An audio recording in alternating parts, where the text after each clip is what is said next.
بسم اللہ الرحمن الرحیم عن عبداللہ بن مسعود رضی اللہ تعالی عنہ ان رسول اللہ صلی اللہ علیہ وسلم قال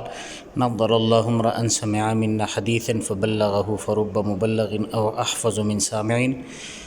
عبداللہ بن مسعود رضی اللہ تعالی عنہ فرماتے ہیں کہ آپ صلی اللہ علیہ وسلم نے فرمایا،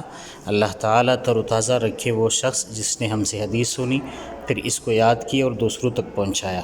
کیونکہ بہت مرتبہ جس کو حدیث پہنچتی ہے سننے والے سے زیادہ یاد رکھنے والا ہوتا ہے۔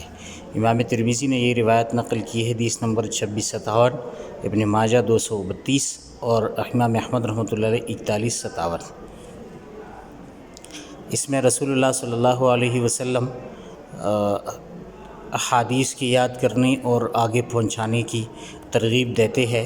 اور یہی فضیلت ہر اس شخص کو حاصل ہو سکتی ہے جو اس حدیث پر عمل کرتے ہوئے ایک حدیث کو دوسرے تک پہنچا دیتا ہے۔